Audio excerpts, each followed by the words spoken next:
మీరు రీసెంట్గా ఎన్నికల తర్వాత మీరు ఒక మాట చెప్పడం జరిగింది.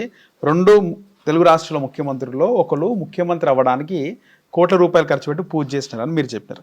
అంటే గత 2019కి ముందు ఉన్న తెలుగు ముఖ్యమంత్రులు, ఇప్పుడున్న తెలుగు ముఖ్యమంత్రులు నలుగురు జాతకాలు మీరు చూసుకుంటే నలుగురు ఎవరో ఒకరు మీరు గతంలో చూడడం జరిగిందా? వీళ్ళు మళ్ళీ ముఖ్యమంత్రి అవుతారు లేదా వీళ్ళకి యోగం ఉంది అని? కామన్ అది. ఇప్పుడు ఒక ముఖ్యమంత్రి ఓడిపోయిండు అనగానే అందరితో అయిపోదు లైఫ్. ఏ ముఖ్యమంత్రి అయినా గుర్తుంచుకోవాల్సింది ఏంటంటే అక్కడ మనం చూసేది ఏంటంటే వయస్సును బట్టి ముఖ్యమంత్రి ఉండడా అని చూస్తాం. బట్ ఆయన లేకపోతే ఆయన జనరేషన్ ఆగదు కదా. ఒక ముఖ్యమంత్రి కొడుకు ఇమీడియట్ గా ఇంకో ముఖ్యమంత్రి అవుతాడు. సో ఇక్కడ విషయం ఏంటంటే ఈ రోజు రాత్రి అయింది అంటే రేపు తెల్లవారుతుంది. సో అట్లనే ఇవాళ ఓడిపోయిన ముఖ్యమంత్రి ఇవాళ మాజీ ముఖ్యమంత్రి రేపు ముఖ్యమంత్రి అవుతాడు, రేపు ఇవాళ ముఖ్యమంత్రి రేపు మాజీ ముఖ్యమంత్రి అవుతాడు. కామన్ అన్నట్టు ఇది జాతకంలల్లో ఉంటుంది. జాతకమే కాదు ఇక్కడ. కాకపోతే ఇక్కడ మనం ఆలోచించేది ఏం ఆలోచిస్తామంటే కంటిన్యూగా రెండవసారి ముఖ్యమంత్రి అవుతాడా కాడా అనేది పెద్ద విషయం తప్ప ముఖ్యమంత్రి అవడం పెద్ద విషయం కాదు ఇక్కడ.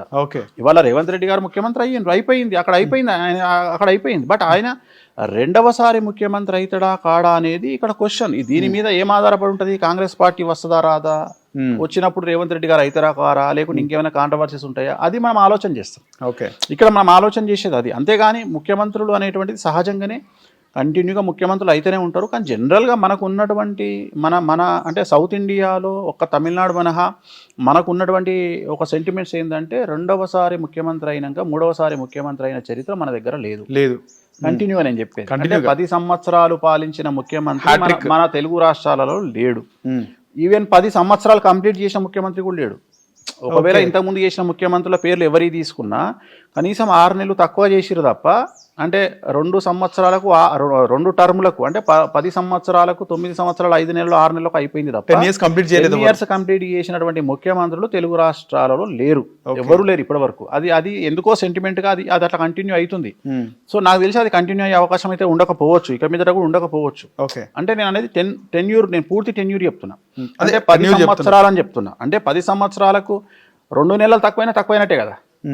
10 సంవత్సరాలకు 2 నెలలు తగ్గినట్టే కదా. అది నేను చెప్పాను. మీరు 2023కు ముందు కూడా అదే చెప్పినారు. ఈసారి బీఆర్ఎస్ గెలిస్తే కేటీఆర్ ని ముఖ్యమంత్రి చేస్తాడు కేసీఆర్ గెలిస్తే అన్న. అంటే నేను అక్కడ నేను ప్రిడిక్ట్ చేయలేదు. నేను అసలు మీరు అప్పటికే 10 years కంప్లీట్ కాదు ఇంకా ఫిక్స్ అది చెప్పిన. నేనేం చెప్పినా అంటే కేసీఆర్ గారి జాతకంలో 10 సంవత్సరాలు కంప్లీట్ చేసుకునే యోగం లేదు. సో అది కూడా లేదు. ఆయన కూడా నాకు తెలిసి 6 నెలల ముందు ఎలక్షన్లకు పోయారు కాబట్టి. సో అప్పుడు డిసెంబర్లో ఎలక్షన్లు అయినాయి. సో అదే జనరల్గా బేసిక్గా మనం అంచనా వేసేది 2018లో పోయినాయి. కొన్ని సెంటిమెంట్స్ ఉంటాయి, కొన్ని జాతకాలు ఉంటాయి. సో సహజం అవి. గురుగారు, చాలా మందికి కాలసర్ప దోషం వల్ల పెళ్లిలు అవ్వవు, దోషానికి శ్రీకాళహస్తి పోవాలని అంటారు. సరే, కాలసర్ప దోషం అంటే ఏంది, నివారణ ఏ విధంగా ఉంటుంది? సో అంటే జనరల్గా వేరే వాళ్ళు జ్యోతిష్కులు నేను చెప్పే జ్యోతిషానికి తేడా ఏంది అంటే, నేను జనరల్గా నేను ఏదైనా కానీ జనాలకు అర్థమయ్యే విధంగా చెప్తా. ఇప్పుడు ఉదాహరణ తీసుకుందాము. సో ఇప్పుడు కాలసర్ప దోషం అంటే ఏంటంటే, ఇప్పుడు నేను మీకు ఎగ్జాంపుల్తో సహా చెప్తా. ఇప్పుడు కేతువు రాహువు మధ్యన, ఇప్పుడు ఉదాహరణ ఇప్పుడు ఇది ఉంది, ఇది చూడు. ఓకే, ఇక్కడ మనకు రాహు ఉన్నాడు, సో ఇక్కడ కేతు ఉన్నాడు, రైట్. సో దీన్ని రాహుకేతువుల మధ్యలో మిగిలిన గ్రహాలన్నీ శుక్రుడు, బుధుడు, రవి, కుజుడు, చంద్రుడు, శని. సో ఆల్మోస్ట్ ఆల్ నువ్వు అబ్జర్వ్ చేస్తే అన్ని వచ్చేసినాయి, మనకు మొత్తం వచ్చేసినాయి. సో ఇప్పుడు దీన్ని బట్టి దీని అంటే ఏమంటారు అంటే, రాహుకేతువుల మధ్యన మిగిలిన గ్రహాలు బంధింపబడడాన్ని కాలసర్ప దోషం అంటాం. ఓకే. సో ఇప్పుడు ఈ సంవత్సరం మనకు అది 2 నెలలు వస్తుంది. ఈ సంవత్సరం సో ఎవరెవరికైతే ఇప్పుడు నేను మాట్లాడిన విధంగా వాళ్ళు ఈ టైంలో పుడతారో వాళ్ళందరి జాతకంలో కాలసర్ప దోషం ఉన్నట్లు లెక్క. ఈ 2 months పీరియడ్ లో 2 months పీరియడ్ లో అంటే మనకు అది జూన్లో వస్తుంది. ఈ సంవత్సరం 2026 జూన్లో వస్తుంది. ఓకే. సో జూన్లో మనకి ఏమొస్తుంది, సవ్యకాల సర్పదోషం అంటాం దాన్ని. అంటే మనకు 2 రకాల సర్పదోషాలు ఉంటాయి. రాహు కేతువుల మధ్యన, ఇప్పుడు రాహు కేతువు మధ్యన మిగిలిన గ్రహాలు బంధింపబడి ఉన్నాయి కాబట్టి దీన్ని సవ్యకాల సర్పదోషం అంటారు. ఒకవేళ కేతువు రాహు మధ్యన మిగిలిన గ్రహాలు బంధింపబడి ఉంటే దాన్ని అపసవ్యకాల సర్పదోషం అంటారు. సో దీన్ని కాలసర్పదోషం అంటాం. సో కాలసర్పదోషం అనేటువంటిది జనరల్ గా మనకి ఏం చేస్తుంది అంటే, ఇక్కడ కాలము అంటే దాని అర్థం ఏంటి అంటే సమయము అని అర్థం. కాలము అంటే సమయం, రైట్. సర్పము అంటే సర్పం, మనకు తెలుసు ఆ విషయం. సో కాల సర్పము అంటే సమయానికి పట్టే సర్పము, అంటే మన జీవితానికి పట్టే సర్పాన్ని కాలసర్ప దోషం అంటాం. అంటే ఉదాహరణ, కొంతమంది వాళ్ళ జీవితంలో నీకు బాగా అర్థమైతే అనుకోకుండా ఒక రోజు అనుకుంటా ఐ థింక్ అదేదో సినిమా వస్తుంది, చార్మి సినిమా ఉంటుంది, జయవల్ బాబు సినిమా, దాంట్లో హీరోయిన్ ఒక రోజు స్కిప్ అవుతుంది, ఆమె డ్రగ్స్ తీసుకొని ఒక డే స్కిప్ అవుతుంది, ఆమెకు తెలియదు, తెల్లారంటే 12వ తారీఖు నాడు రాత్రి పడుకున్న మనిషి 14 మార్నింగ్ లేస్తుంది, మధ్యలో 13 మిస్ అవుతుంది, అంటే వేస్ట్ అయిపోయింది ఆ డే ఆమె జీవితంలో. అట్లనే కాలసర్ప దోషం ఉండే వాళ్ళ లక్షణం ఏంటి అంటే, ఉదాహరణ ఒక వ్యక్తి 18 సంవత్సరాలకో 20 సంవత్సరాలకో స్టార్ట్ చేస్తే 25 సంవత్సరాలు కంప్లీట్ అయ్యేటప్పటికి 5 సంవత్సరాల లోపు 20 నుండి 25 సంవత్సరాల మధ్యన ఇప్పుడు నువ్వు ఉన్నావు, ఇప్పుడు నీకు ఎంత వయసు? 28-29. సో నువ్వు ఎక్కడనో దగ్గర 22కో 23కో నీ లైఫ్ స్టార్ట్ చేసి ఉంటావు కదా. స్టార్ట్ చేసినప్పుడు ఈ 5 ఏళ్లలో నీకు డెవలప్మెంట్ అనేది కనిపిస్తుంది కదా. అంటే పలాని నరేష్ ఏం చేసిండా అంటే, సార్ నేను 23 గురువు గారు ఈ పని స్టార్ట్ చేసిన, 25కి ఇక్కడికి వచ్చిన సార్, ఇగో 23లో నాకు 2 వీలర్ ఉండే, 25లో నాకు ఇప్పుడు 28 ఏళ్ళకు నాకు ఒక కారు ఉంది సార్, నేను అప్పుడు సింగిల్ బెడ్రూమ్ ఇల్లు కొనుక్కున్నా సార్, ఇప్పుడు డబుల్ బెడ్రూమ్ ఇల్లు కొనుక్కున్నా సార్, ఆ రోజు నా బ్యాంక్ బ్యాలెన్స్ ఒక 5 లక్షలు సార్, ఇవాళ నా బ్యాంక్ బ్యాలెన్స్, అంటే నువ్వు చెప్పుకోవడానికి ఈ 5 ఏళ్లలో నీ లైఫ్ గ్రాఫ్ ఇట్లా పెరిగింది కదా. సో ఇలా పెరగకుండా ఇలా కంటిన్యూ అవ్వడం కాలసర్పదోషం. ఓకే, అంటే నీ ఎక్కడ వేసిన గొంగలి అక్కడ ఉండడమే అనేటువంటి కాలసర్పదోషం. డెవలప్మెంట్ ఉండదు. కానీ కొంతమంది డెవలప్ అయినా కూడా వాళ్ళకు మిగలవు.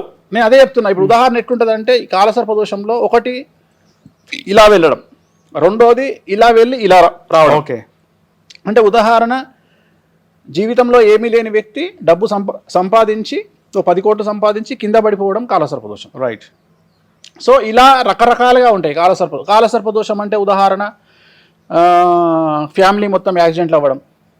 అంటే ఒకటే ఫ్యామిలీ, ఇప్పుడు మనం వింటుంటాం, మనం ఏదో దర్శనానికి పోయి వస్తున్నారు, సడన్గా అనుకోకుండా యాక్సిడెంట్ అయ్యి ఫ్యామిలీ చనిపోయింది, కాలసర్పదోషం. సో మగపిల్లలు పుట్టి చనిపోవడం, అలాగే మగపిల్లలు ఆటిజంతో పుట్టడం, అలాగే భార్యాభర్తలు విడిపోవడం, ఓకే, అలాగే క్యాన్సర్ వల్ల చనిపోవడం. ఇప్పుడు క్యాన్సర్ వల్ల 70 ఏళ్ళకి చనిపోవడం వేరు, క్యాన్సర్ వల్ల 50 ఏళ్ళకి చనిపోవడం వేరు. 50 ఏళ్ళు అంటే యంగ్ స్టేజ్ ఈ జనరేషన్లో. సో 50 ఏళ్లకు క్యాన్సర్ వల్ల చనిపోవడం కాలసర్పదోషం. సో ఇలా కాలసర్పదోషాన్ని మీకు మీరే గమనించుకోవాలి. అంటే ఒక వ్యక్తి తన జాతకాన్ని తానే విశ్లేషించుకోవాలి. అంటే ఇవాళ రేపు ఆన్లైన్ యాప్లు చాలా వచ్చినాయి జ్యోతిషానికి సంబంధించి.